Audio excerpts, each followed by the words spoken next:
In the similar way, we are going to see sum of n natural numbers.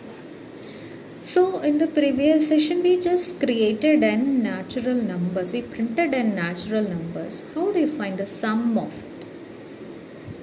Okay. So using the previous same logic, using the loop, we can use that logic and find the sum.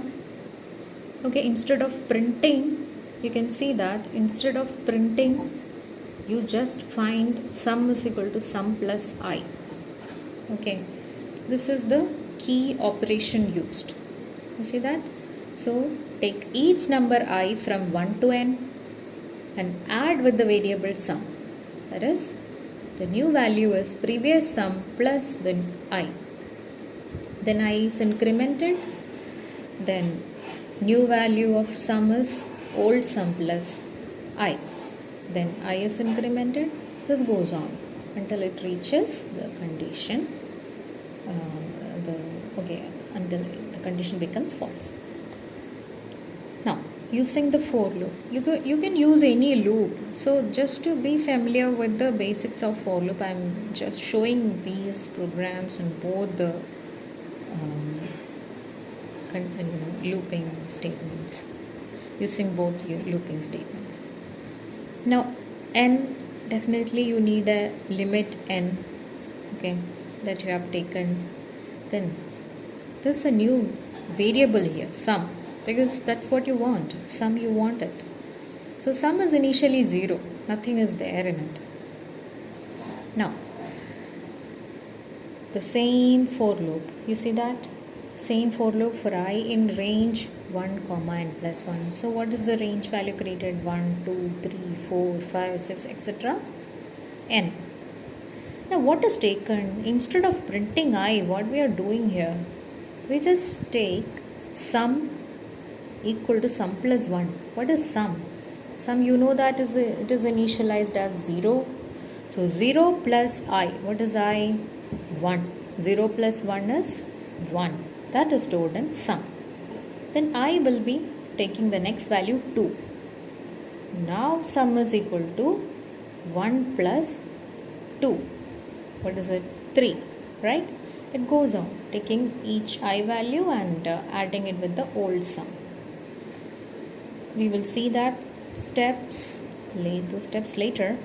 Now the sum of n numbers is sum. Just printing it. So I showed you one commented and one in the program. You can use any method to print that. So instead of printing I, we used it in the equation until it reaches n. So in the previous program, when we created n natural numbers, we have to print that, right? Print I. But here we don't need I, we need the sum. So in the loop, we use that statement sum equal to sum plus I. That's it. Now the same program, when we use with the while loop, what happens? The structure now, it will be clear to you, I think. So we take n, sum is equal to 0, I is 1 definitely, I should be less than or equal to n, okay, to execute the body of the loop. Sum equal to sum plus I is incremented, it goes back, can check the condition.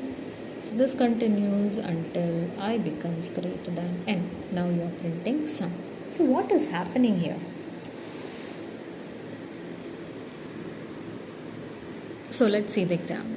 Initially the n we entered is 4 and sum, initial value of sum is 0. Now what we are doing? Now the I is 1 here. I is 1.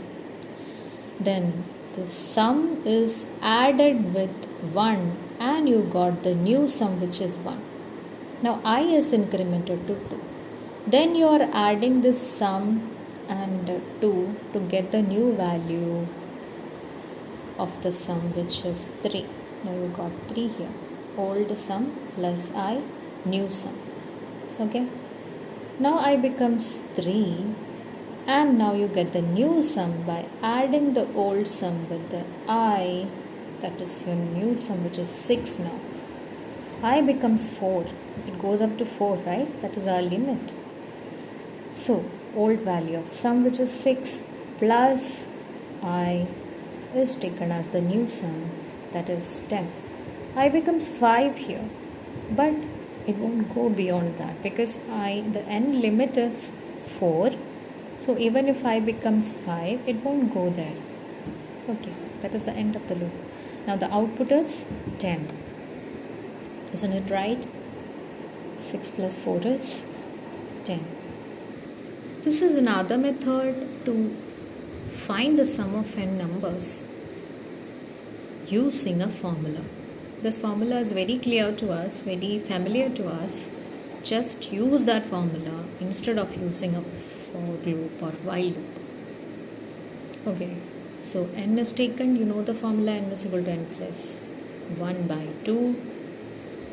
So if the limit is 4, the sum will be 4 into 5 divided by 2.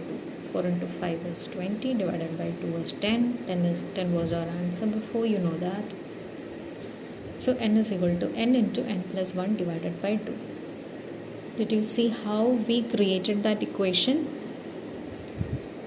In mathematics, we must be writing like that. Instead of star, there will be a bracket. Okay, I used a star here just to, I was used to it because of the programming. This is how you write in the notebook, n into n plus 1 by 2.